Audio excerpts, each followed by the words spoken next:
Previously on the Bad LSX Garage.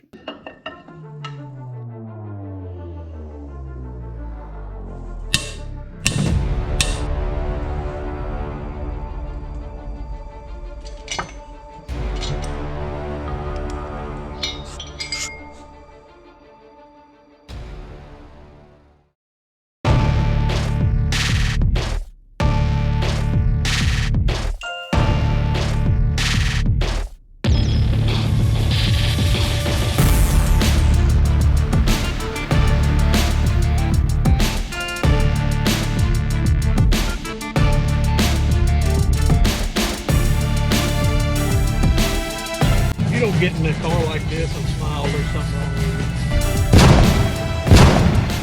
it. What is up, YouTube family? Welcome back to the Bad LSX Garage. Welcome back, each and every one of you. Glad you could stop back by here at the compound. I'm glad to have you. Glad you come back. Now, in last week's video, you saw me tearing down this 2011 Street Glide. It's got a 96 cubic inch motor on it, and we're changing this 96 into a 103 on the cheap. There's many kits out there that you can go from. However, I didn't go that route. I went on Facebook Marketplace and picked up a set of jugs and pistons on the cheap, and I've got everything for $500. Gaskets included, everything ready to go. So in last week's video, you saw me tear down this 96 cubic inch in my 2011 Street Glide. And we got as far as jugs and pistons when we ran out of time. And not only did we run out of time, but I also saw some things that I wanted to discuss, some things I wanted to speak on. So today we're going to do some work, but we're also going to discuss, and we're going to do some work, and we're going to discuss. Right now, let's have a discussion. I'm super impressed by the way this looks, to be honest, for a couple of reasons. The cross hatching that is in these cylinders look amazing. I can't believe, honestly, when I pulled off the heads, how well they looked. Everything is clean, which I change the oil regularly, and it's been well maintained since I've had it. The previous owner, I don't know about, but from the looks of it, it's been excellent on maintained. One of the main problems that I see is there's a lot of buildup. You have a lot of crust around the top. I mean, it's awful. Carbon built up and just crusty. It's bad.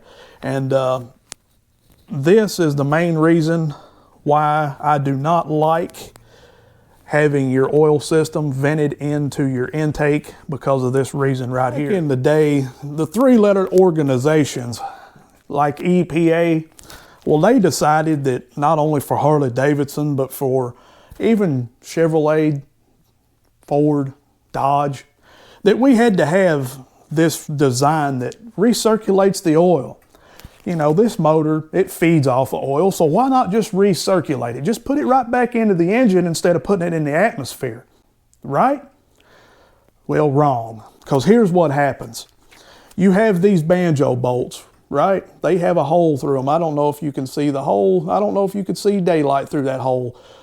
But what these do, they go into the head. And when you have any sort of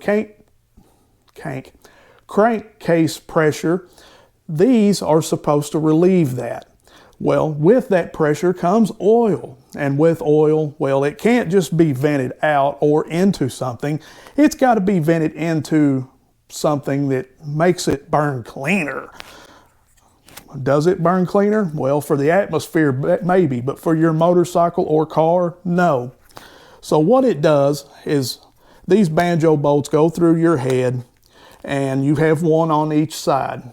What happens is when that pressure comes up, that oil has to go somewhere. So it ventilates itself right back into your throttle body. Well, when you wrap on that throttle body, this blade opens. When that blade opens, it shoves that oil that's come out of this banjo bolt right straight down the throat, right straight down into the throttle body. In turn, runs right through your head intake, runs right straight down into your pistons. Now, granted, it is recirculating it, but what it's causing is those ring ridges at the top. What it's causing is that cake and buildup on top of your piston. It's not doing any good for your motorcycle. It's an issue, it's a problem. And there are several ways to fix this, or a couple that I know of. They do make catch cans, not sure the exact companies or who does it, but I do know of a catch can that can go around in this area, and it's exactly what it says it is. It catches the oil, hence catch can. It's about yay tall and about yay big around. And what happens is those banjo bolts, one on each head, well, you take a hose and put one to one side, one to the other. They come together in a Y and go straight down to this catch can. Instead of the oil feeding back into the engine, it goes into that catch can. You just have to remember to drain it every so often. If you don't, well, you're going to have an issue of oil running down your engine or down your exhaust, and etc. There's also another way that I've seen, and I think Trask maybe makes this, but there's a cover that goes over your transmission. And there's a little nipple right here, and it's the same sort of issue. Instead of it running back into your engine, it will run into your transmission cover. It just refeeds it that way. Therefore, you don't have it running through your intake and your exhaust and all through your cylinders, and it just eliminates that whole process. Now, the way that I plan on doing it is I'm going to take this cover off. I'm going to drill and tap around in this area right here, and I'm going to go to Ace Hardware or some hardware store and find me a little fitting, little brass fitting probably, that screws down into this with a little nipple on it, and then I'll make me a Y section hose and run it right directly into this, and that will solve my problem.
Listen, make sure to clean the surface. I'm not griping or anything like that, but you do want a clean surface. You want to make sure to get down in here where that's grooved out. Where this O-ring sits, your base gasket O-ring, make sure that everything's cleaned off and everything just looks as it should. You don't want to put all this back together and have a leak. That would suck. Also, make sure, check your rods, check your side-to-side movement, make sure everything moves like the motor moves when you turn the wheel. Make sure everything is smooth feeling. And also, like I said, check the side-to-side movement. This motor is super tight. I honestly figured there would be a little bit of side-to-side movement in my rods, but there's a tad bit in this one, but I mean, you can barely feel it. So that tells me that this motor is really good. It's really tight, and unless I screw something up with all of this stuff, well, this bad boy should last me a lifetime, to be honest. So enough talking. Let's get these onto those. I wonder if this whole snap thing will work. It works for everybody else. Well, let's try it. The power of YouTube and editing. You have to love it. Every single second of it, because look, 45 minutes to an hour is what it just took me, and you just watched it in a millisecond. It just appeared. There it was. Voila. Love it, love it. It's officially a 103. I'm super excited. I can't wait to get the rest of this back together. I wish I had some professional, unprofessional tips for you guys about how to put these cylinders and pistons on, but it's kind of self-explanatory. You just reverse procedure of taking them off is how you put them back on. The pin, the little clip is a little bit tricky. You'll just have to figure that out. I can't give you a whole how to do it thing. It's just one of those things you have to do in order to understand it. Just make sure to also use plenty of assembly lube around the skirts, in the cylinder walls, on the wrist pin itself. Just make sure everything's well coated, because you don't want it, when you start this, you don't want a dry start. You want everything well lubricated and ready to go. Since we do have semi-new parts anyway, you want it freshened up and cleaned up and well oiled. Other than that, guys, I don't know. I mean, I think that's about all I've got for you. I need to get these heads going. I'm going to remove the valves and clean these heads up really well. I will give you an unprofessional tip for the day. Oven cleaner. This will be your best friend. If you want to clean the carbon and all the junk off of, well, let's just say anything, use this stuff. It will clean anything. Just make sure you don't get it on any painted surfaces, because if you do, it will eat the paint off. It's amazing what oven cleaner, scrub brushes, boiling hot water with Dawn dishwashing liquid will do for cleaning. Yes, this is the same head. No, it's not perfect, but it looks way better than it did. There's still some little tiny parts in there that I couldn't get, and if I spent more time on it, yes, I could, but I'm not going to. I just got it rinsed off, so all the soap suds are off of it and everything. It's air drying. I will take my air compressor, blow everything off, blow dry everything, wipe everything down real good with some towels, make sure it's clean really well, and also take bolts and run through each individual bolt hole. That makes sure if there's any water in there that it comes to the top, you can dab it up and go on the way. I'm also going to take Q-tips and go down in each one of those and clean those out as well.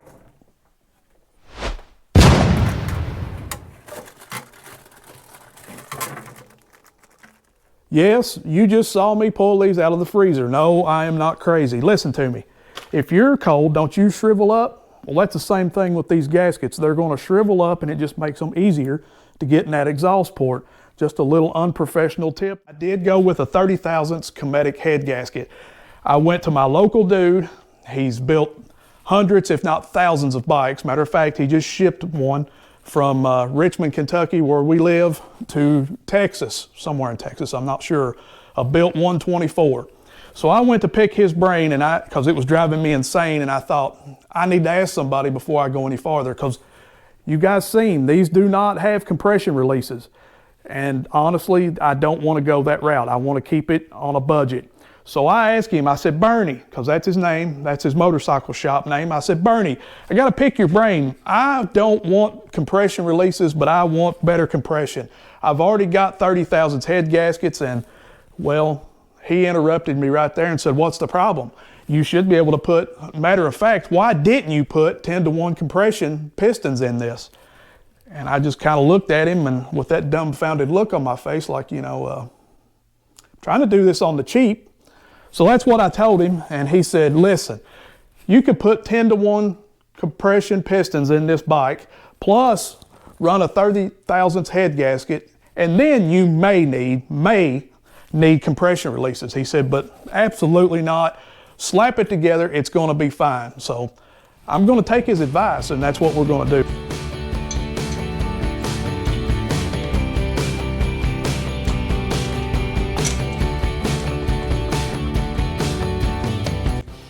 Locked, cocked, and ready to rock. Yes, she is officially going back together. So first and foremost, make sure to pull each one of these bolts out and put a couple of drops of oil down in here. Make sure to get those threads lubricated really well. Not only does it help, well, just like I said, the lubrication part of it, it also helps the final torque. It makes sure that everything's lubricated enough so it can be cinched down. Next, the order that you need to go in: 1, 2, 3, and 4. And we will be working in foot-pounds when we are tightening these bad girls back down. We're going to start off with 9, go to 14, 22, 35, and final resting spot will be 42 foot-pounds. Now keep in mind, these are Cometic head gaskets. Harley-Davidson recommends us a little bit different style, but it still equals out around 40 to 45 foot-pounds of torque. Just make sure, guys, that you're looking at the manufacturer's specs. Just follow what they recommend, and you can't go wrong.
feel like today has been a very productive day. I feel like I've actually got some things done, and it's always that way when you can take nothing and actually turn it into something. That makes you feel good inside, whether it's a motorcycle or a car, whatever it may be. Get out in your garage and start tinkering, do things, build things. You'll be amazed about how far you can get and how well it actually makes you feel.